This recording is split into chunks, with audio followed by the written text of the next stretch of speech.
Hi hello అందరికీ నమస్కారం. ఇప్పుడు మనం ఎలాంటి వ్యక్తులకు పొరపాటును కూడా సాయం చేయకూడదో తెలుసుకుందాం. చాణక్యుడు రాసిన నీతి శాస్త్రంలో మానవ నైజాన్ని నేటి యువతీ యువకులు తెలుసుకోవడం మేలు చేస్తుందని పెద్దలు చెప్తారు. సహాయం చేయడం చాలా మంచి గుణంగా పరిగణించబడుతుంది. నిజానికి ఎవరికైనా సాయం చేయడం చాలా మంచిదని భావిస్తాం.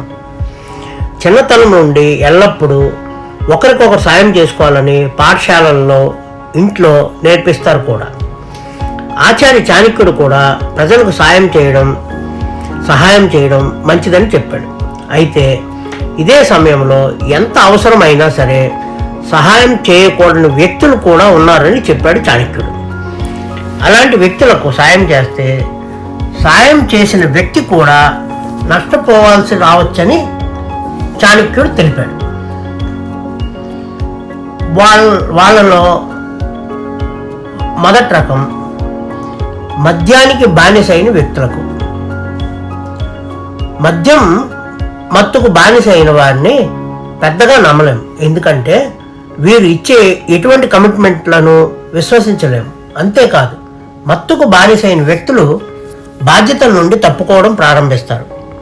మద్యం మత్తులో ఉన్నప్పుడు ఒకలా, మత్తులో లేనప్పుడు ఇంకొకలాగా వీరి మానసిక స్థితి భిన్నంగా ఉంటుంది. మద్యం తీసుకునే వ్యక్తులు త్వరగా విషయాలను మర్చిపోతారు. డబ్బును కూడా నీళ్లలాగా ఖర్చు చేస్తారు. అందుకే ఇలాంటి వారికి సాయం చేసినా పెద్దగా ప్రయోజనం ఉండదు. రెండో రకం వ్యక్తులు అసంతృప్తితో ఉన్నవారు. జీవితంలో సంతృప్తి చెందడం చాలా ముఖ్యమైనదిగా పరిగణించబడుతుంది. సగానికి పైగా జనం తాము సమస్యల్లో ఉన్నామనే భావనతోనే ఉంటారు. జీవితంలో ఏ విషయంలోనైనా సంతృప్తి చెందని వ్యక్తులు ఎప్పుడూ విచారంగానే ఉంటారు. సంతోషం లేని వ్యక్తి ఎంత ప్రయత్నించినా అతను ఎప్పుడూ సంతోషంగా ఉండడు. అలాంటి వ్యక్తిని ఏ విధంగానూ సంతోష పెట్టలేము. అలాంటి వారికి సహాయం చేసినప్పటికీ వారు అసంతృప్తితో ఉంటారు. పైగా ఎల్లప్పుడూ ఇతరులను దూషిస్తూ ఉంటారు. తమ పరిస్థితులకు ఇతరులను బాధ్యులుగా భావిస్తారు. అటువంటి పరిస్థితుల్లో అసంతృప్తితో ఉండేవారికి సహాయం చేసిన ఫలితం ఉండదు.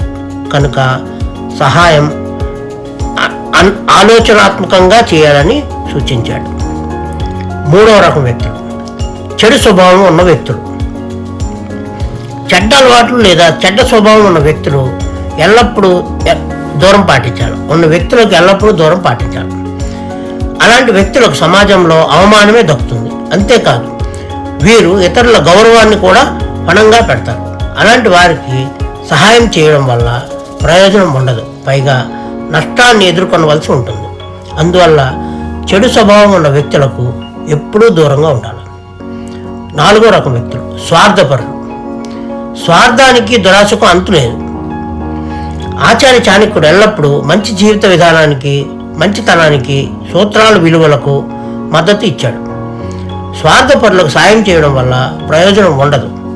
అలాంటి వ్యక్తులకు డబ్బు అంటే అమిత ఇష్టం. తమ సంపద పట్ల పిచ్చితనంతో ఉంటారు. తమ లోకం నుంచి బయటపడరు.